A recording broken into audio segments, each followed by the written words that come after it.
Hi friends, కువైట్లోనైతే మాల్యాలో మన తెలుగు వాళ్ళు కలిసారు. అందులో మన కరీంనగర్ డిస్ట్రిక్ట్ వాళ్ళు కలిసారు. ఒక్కసారి కలిసి మాట్లాడదాం.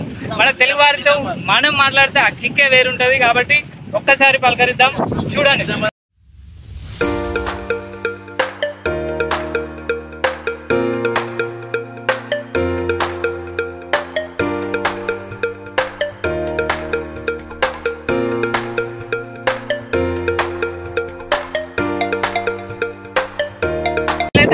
తెలంగాణ వాళ్ళు, అందులో మన ఉమ్మడి కరీంనగర్ డిస్ట్రిక్ట్ నిజామాబాద్ వాళ్ళు. ఒకసారి పలకరిద్దాం. వాళ్ళని ఎప్పుడు వచ్చారన్నా కువైట్కి? ఎన్ని సంవత్సరాలు అవుతుంది? మీరు అందరూ అన్ని సంవత్సరాలు అవుతుందా? ఎక్కువ అవుతుందా? ఎట్లుందన్న కువైట్ లైఫ్ మన తెలుగు లైఫ్ కంటే ఏమన్నా మిస్ అవుతున్నదా అనిపిస్తుందా? ఓకే అన్న, ఎప్పుడు వెళ్తారు మీరు ఇండియాకి? 2 సంవత్సరాలకు ఒకసారా? 1 సంవత్సరానికి ఒకసారా? ఓకే అన్న, మీ డ్యూటీ అవర్స్ ఎట్లుంటుంది? 8 అవర్సా, 16 అవర్సా? ఓకే అన్న, ఇప్పుడు చాలా మంది కువైట్కు కానీ గల్ఫ్ దేశాలు కానీ రావాలనుకుంటున్నారు. వాళ్ళకి మీరు చెప్పే సలహా ఏంటి, సజెషన్ ఏంటి? ఒకసారి చెప్పండి.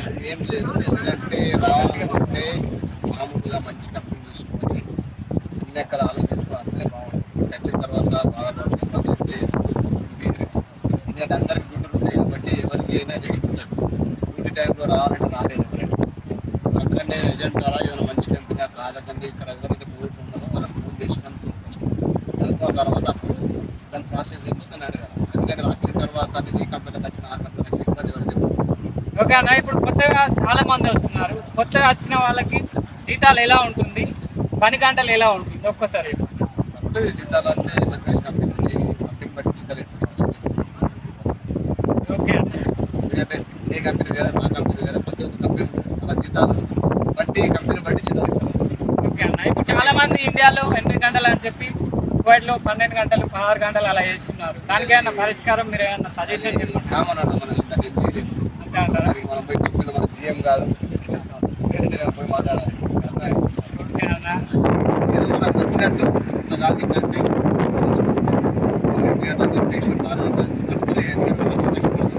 చేసుకున్నాం 1 year. మన ఇంటికాడ కొన్ని ఆర్థిక సమస్యల వల్ల మనం ఆర్థికంగా స్థిరపడలేకపోయినందువల్ల మనం ఈ దేశానికి గల్ఫ్ దేశాలు వస్తున్నాం. కాబట్టి కష్టమైన నష్టమైన చేసుకొని కొంచెం ఆర్థికంగా బలపడి ఓర్చుకొని ఇంటికి వెళ్ళాలని అన్న చెప్తున్నాడు. అన్న దాదాపు చాలా సంవత్సరాలు, మేబీ 14 సంవత్సరాల నుండి చేస్తున్నారు. కాబట్టి వాళ్ళ సలహాలు, సజెషన్స్ మనకి ఇచ్చారు. చాలా థ్యాంక్స్ అన్న.